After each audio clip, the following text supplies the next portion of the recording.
जंगल की गहराई में एक विशाल शेर रहता था। उसका नाम था सिंहदर। पूरे जंगल के प्राणी उससे कांपते थे क्योंकि उसकी दहाड़ से ही पेड़ पौधे कांप उठते थे। मगर शेर होने के बावजूद सिंहदर हमेशा अकेला महसूस करता था। वहीं पास ही हरे भरे मैदानों में एक भेड़ रहती थी, सुमन। सुमन बहुत सरल स्वभाव की थी। उसे किसी से बैर रखना नहीं आता था। वह सभी पर जल्दी विश्वास कर लेती थी। जंगल के खरगोश, हिरण और बंदर अक्सर उससे मजाक कर जाते और वह फिर भी मुस्कुराकर सब भूल जाती। एक दिन सुमन नदी किनारे पानी पी रही थी। तभी अचानक सिंहदर वहां आ पहुंचा। उसकी आंखों में भूख की चमक थी। सुमन डर से कांप उठी। सिंहदर ने कहा, मत डर छोटी भेड़, आज मैं तुझे नहीं खाऊंगा बल्कि एक दोस्त की तलाश में हूँ। भेड़ हैरान रह गई।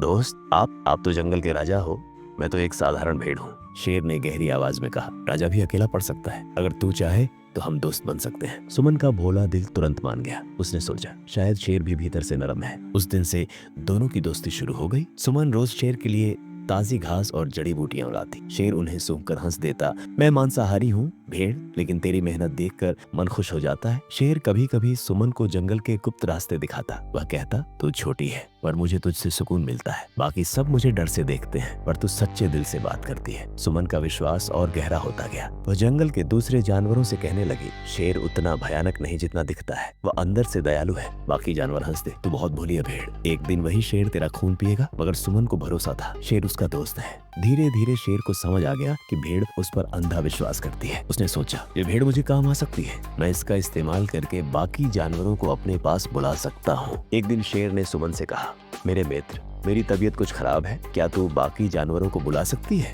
मैं चाहता हूँ कि सब मुझसे मिलें और मेरे लिए प्रार्थना करें। सुमन भोलेपन से मान गई। वह हिरण, खरगोश और बंदर को बुलाने गई, लेकिन जैसे ही वे सुने कि शेर बुला रहा है, सब पीछे हट गए। खरगोश बोला, हम पागल नहीं हैं कि उसके जबड़ों में जाए। सुमन ने बहुत समझाया, नहीं, वह बदल गया है, वो अब सबका भला चाहता है। मगर किसी ने विश्वास नहीं किया।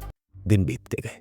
शेर अब रोज सुमन को अपने पास बुलाता, बातें करता, लेकिन उसके मन में धीरे धीरे भूख भी बढ़ती जा रही थी। एक दिन उसने कहा, सुमन, तू मेरी सच्ची दोस्त है, तू मुझ पर विश्वास करती है ना? सुमन ने बिना झिझक कहा, हाँ, मैं पूरी तरह आप पर भरोसा करती हूँ। शेर ने चालाकी से मुस्कुराया, तो आज तू मेरे साथ गुफा में चल, वहाँ एक गुप्त खजाना छिपा है, मैं चाहता हूँ कि सबसे पहले तू उसे देखे। भोली भेड़ ने बिना सोचे समझे हामी भर दी।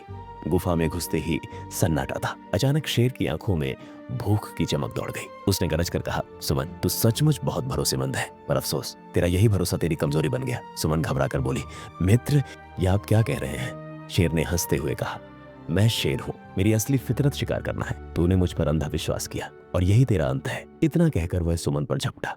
सुमन ने भागने की कोशिश की, पर शेर ने उसके रास्ते रोक लिए। आंखों में आंसू लिए उसने कहा, मैंने आप पर दोस्त की तरह भरोसा किया, आपने मुझे धोखा दिया। याद रखिए, धोखे से मिली जीत कभी टिकती नहीं। शेर ने उसकी बातों को अनसुना कर दिया और उस पर हमला कर दिया। सुमन की आवाज जंगल में गूंज उठी, कभी भी किसी पर अंधा विश्वास मत करना। शेर ने भेड़ को मार तो दिया, पर उसके शब्द उसके दिल में गूंजते रहे। धीरे धीरे बाकी जानवरों ने शेर से दूरी बना ली। कोई उसकी गुफा के पास नहीं आता।